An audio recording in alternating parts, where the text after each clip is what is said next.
Backstage at Festival of the Sun with Matt from the Beautiful Girls. Hello. Very excited to talk to Matt. There's a lot of hype about the Beautiful Girls, one of the leading acts here tonight. How excited are you about performing? Pretty excited. Yeah, it doesn't get much better than being on the beach playing a show, really. Like, there's the waves are just there, and then there's the stages right here, and you can pretty much hear it from the surf. So, we're in our element, and we haven't really been playing that much because we've been in the studio. So we're pretty amped at the moment. Like, we're in a good headspace. We toured a lot the last couple of years, and now we're into it. It's going to be fun. So where's home for you guys? The northern beaches of Sydney is where the band's like 7/8 of the whole thing. We're all based there, and our bass player lives in Brisbane actually. So that's where the band started, and that's where the kind of sound originates from and everything. So just the beaches of Sydney pretty much. What we're hearing a little bit from some other independent artists is that it's difficult to be based in other areas other than Melbourne, because Melbourne seems to be the live music hub. Have you found any difficulties with that?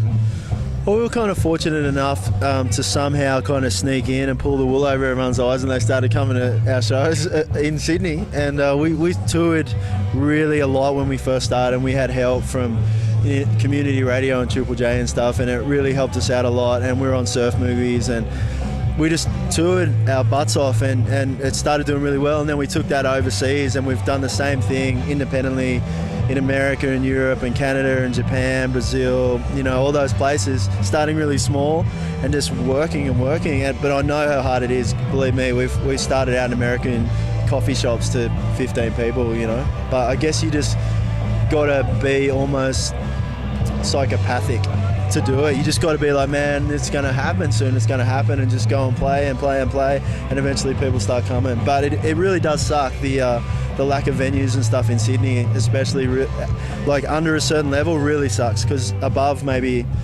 600 or whatever, there's a couple of decent venues, and then they start getting good. But like normal starting out band size venues they're closing by the minute, and it's really shit, because if a city loses its culture, it just loses everything. It just becomes a series of pretty buildings with nobody with anything to say except for making money.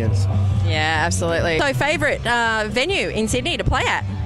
My favourite venue in Sydney to play at's the Metro, actually. When I was growing up, I saw so many amazing things at the Metro, and I just, it seemed to me like it was Wembley Stadium or something. Standing in the crowd was like, how does anyone play here? These guys are massive. And the first time, I never get nervous, but the first time we played at the Metro, I got really nervous. Yeah. We kind of had a really bad show because I was freaked out, and we played there a bunch of times since then, and I just more than the shape of the room and the sound of the speakers and everything, it's just more about the magic of the place to me, because like I said, I've seen some things where I'm really actually just stoked to be standing on the same stage. Yeah. We heard you guys did Dusty Days. How'd that go? Yeah, that was a while back. That was good. Yeah, really good.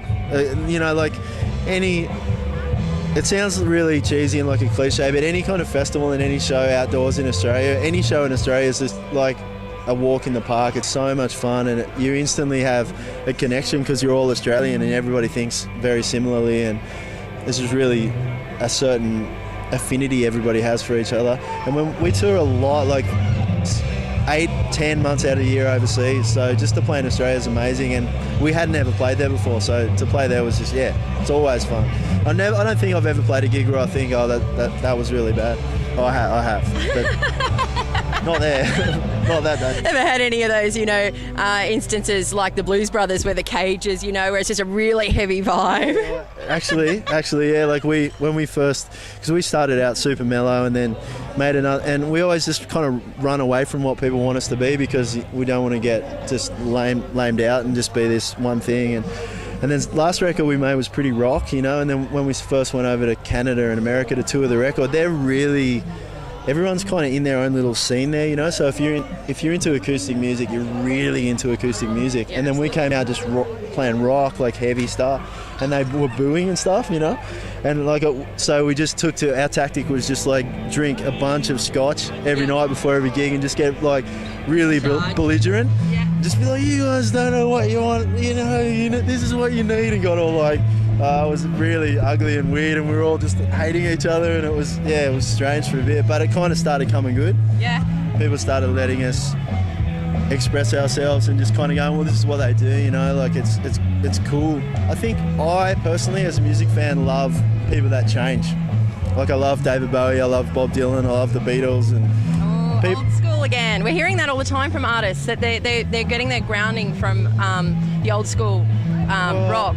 You know what it is? I think back in the day in the music biz, artists were allowed to develop, and they got signed to labels, but the labels let them go from A to B and change. Like the Beatles from, you know, I Saw Her Standing There to A Day in the Life is just like enormous artistic growth, and it doesn't really happen anymore because bands get signed and want to be pop stars.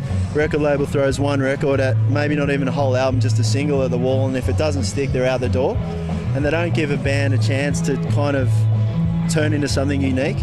It's mostly independent bands that just fight tooth and nail for the right to develop and become unique, you know, and so that's why it's more of a rarity. Okay, so you got some ink on your arm there that I see. Is that the only tat that you've got? I have that one, and I have that one, and I have that one. Is that Grace on your arm? Yeah. Is that a friend, or is that just to remind me that no matter what happens, like good or bad, you just got to have the grace to go with it, you know, and just be like, roll with it, you know, like it just, stuff's out of your control, good, bad or otherwise, and it's like if any single time that I've ever tried to control anything in the universe or in my life, it's just gone horribly wrong. So it just reminds me, you know, just whatever, this is happening regardless whether you like it or not. Okay, so if you could pick a new Australian anthem, what would it be for you? Probably Berlin Chair by UMI, I think. Yeah, just because every time I hear it, I heard it on the drive on the way up and I got goosebumps again, and I just think like it's my favourite ever Australian song written, and that's a big call because there's a lot of like amazing Australian songs, but that one, I don't know why. Probably make a lame national anthem because everyone would just be kind of half mumbling and half screaming and doing all the weird things you do. But yeah, I love it. It should be like everyone should know the words. Everyone should know the words. Worst thing you ever got caught doing as a kid? What? We're random. We're going to ask some random stuff. We want to know who you are as a person, not just as an artist. Come on, give us the goods. I'm trying to think. There's been so many. I'm sifting through all the memories. Got caught doing. I've done so much like rare shit and never got caught. Okay, well, what about the best thing you've got away with then? The best thing or the rarest thing? Oh, okay, go rarest. I'm not telling you that.